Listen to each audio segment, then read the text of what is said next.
tragedia imposible de olvidar y cuyas secuelas siguen 2 décadas después, lejos de cicatrizar. Precisamente si hay alguien que ha escrito y que ha indagado sobre ello, es Luis del Pino, que nos acompaña aquí esta mañana, que antes de comenzar el programa de hoy me ha dicho: estos son los libros que hay que leerse para conocer más sobre lo que realmente sucedió. Así que si me dais un minuto voy a repasarlos. Los misterios del 11M, de Carlos Sánchez de Roda, y después estaría José María de Pablo.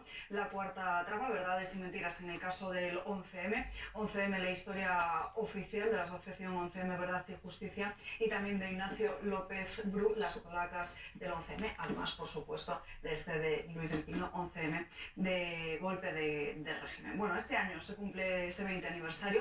Prescriben esos delitos cometidos el 11M, algo que es además muy doloroso para algunas víctimas. No sé, Luis, si considera que a partir de ahora podremos saber qué fue lo que realmente pasó, porque a día de hoy se han muchas incógnitas por resolver y además se desconoce quiénes fueron esos autores intelectuales del atentado. No, los autores, se desconoce quiénes fueron los autores intelectuales y los autores materiales. Vamos a ver, para explicar el 11M lo mejor es acudir a una comparación.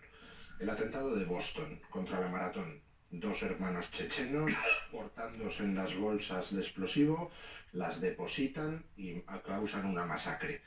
¿Cuál fue la reacción de las fuerzas de seguridad americanas? Pues muy sencilla: acordonar inmediatamente la zona, enviar centenares de miembros de policía científica a peinar cada centímetro cuadrado de terreno para recoger pruebas, incluyendo las azoteas de los edificios colindantes. Con esas pruebas recogidas se pudo reconstruir el aspecto físico externo de las bolsas que contenían los explosivos. Con ese aspecto físico externo se acudió a las cámaras de seguridad de la zona, se vio quién portaba esas bolsas, se sacaron las fotografías de los portadores y con esas fotografías se localizó a 2 hermanos chechenos responsables de la masacre. A uno de ellos se lo abatió y a otro se le detuvo.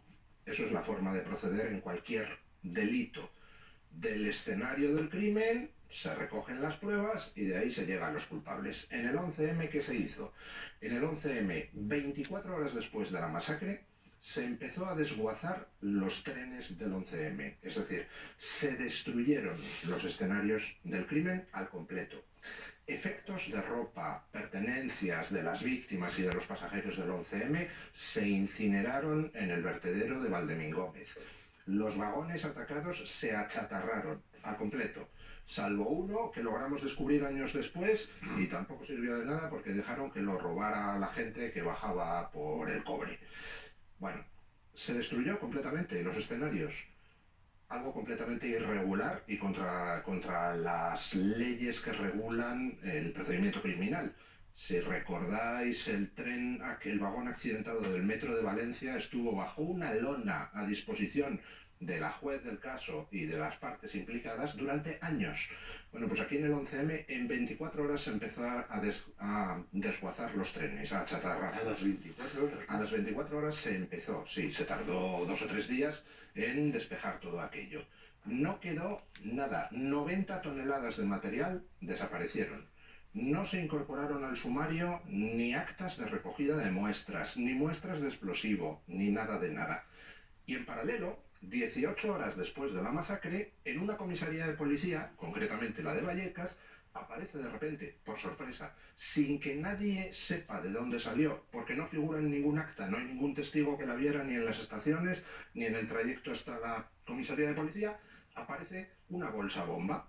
Una bolsa bomba que contenía dinamita, que contenía un teléfono móvil como iniciador, un detonador y metralla terrorista para causar más daño. Eso 18 horas después de la masacre aparece. Y entonces nos dicen: ajá, a partir de aquí empezamos a investigar y entonces empezamos a detener a decenas de musulmanes, muchos, y españoles que se supone que colaboraban con ellos. Pero claro, hay un problema. Y es que quien quiera que fabricó esa bolsa bomba de Vallecas que aparece 18 horas después de la masacre en una comisaría de policía en sustitución de las pruebas reales del caso, quien quiera que fabricara esa bolsa bomba cometió un fallo, que fue meter la metralla. Porque resulta que en ninguno de los cuerpos de los 193 muertos del 11M había ni un clavo, ni una tuerca, ni un tornillo de metralla terrorista. Es decir, quien construyó esa bolsa bomba. Primero, lo hizo después del 11M. Segundo, lo hizo antes de que estuvieran disponibles las autopsias de las víctimas, porque si no, no habría cometido ese error de principiante. Y tercero, no fueron los mismos los que construyen esta prueba falsa para sustituir a las pruebas reales, no fueron los mismos que los que hicieron la masacre. Lo que se produce en el 11M es algo muy sencillo. Se produce una masacre, entonces se da automáticamente la orden de destruir todas las pruebas y aparece otra prueba falsa, a partir de la cual se construye una versión oficial del atentado completamente demencial y basada en una prueba demostrablemente falsa. De los libros que usted ha mencionado antes, sí. Dices que a las 24 horas se comienzan a destruir las pruebas. A las 24 horas el gobierno que teníamos en este país era el de José María Aznar. Era el de José María Aznar, efectivamente. ¿Es ese gobierno el que da orden de destruir las pruebas? La pregunta es, ¿quién dio la orden de destruir los trenes? Y es una pregunta muy interesante porque resulta que nadie se ha responsabilizado de esa orden de destrucción. No figura orden del juez para destruir los trenes. Lógico, porque hubiera sido ilegal que ordenara esa destrucción. No figura orden de nadie responsabilizándose en Renfe de esa destrucción. No figura orden del gobierno. Se empezaron a destruir sin que nadie se responsabilizara del caso. Y cuando se presentó una denuncia ante el Tribunal Supremo para tratar de averiguar, pues resulta que el Tribunal Supremo la archivó sin hacer ningún tipo de investigación. Y cuando la juez Corocillán intentó tirar de ese hilo para ver quién había dado la orden de destruir los trenes, le cerraron la causa y acabó en un sanatorio psiquiátrico la juez, donde se sigue. Entonces, discúlpame, pero sí, antes de que se pusiera esa denuncia ante el Tribunal Supremo, se hizo público que se estaban destruyendo esas pruebas. No, vamos a ver. Que los trenes se habían destruido es algo que luego con a las 24 horas, cuando tú dices que... No, se empezaron a destruir, pero tampoco se dieron 3/4 al pregonero diciendo vamos a destruir los trenes, no. Se empezaron a destruir y en paralelo se saca la bolsa bomba de Vallecas, una prueba demostrablemente falsa. Entonces, de los libros que hemos visto antes, el fundamental, si alguien quiere informarse, es ese. Los misterios del 11M, de Carlos Sánchez de Roda. ¿Por qué? Porque se centra en lo crucial del caso, que es cómo en cuestión de muy poquitos días eliminaron todas las pruebas del caso y sacaron una prueba falsa, la bolsa bomba de Vallecas, a partir de la cual se construye toda la versión oficial. Con eso claro, pues realmente todo lo demás, la instrucción del sumario, el juicio, los 200.000 moros que aparecen, los mineros asturianos, todo eso es morralla, todo eso es ruido, no va a ningún lado. Si la prueba fundamental del caso es falsa, y es demostrable que lo es, porque tenía metralla y los cuerpos de las víctimas del 11M no, pues entonces todo lo que se deriva de ella es falso, es ruido, es una estupidez. Pero, de todos modos, una estupidez, esa versión oficial, encima llena de lagunas, de contradicciones, de mentiras, de mamarrachadas. Los otros 4 libros que ha mencionado usted antes entran ya en lo que es el análisis de esa versión oficial.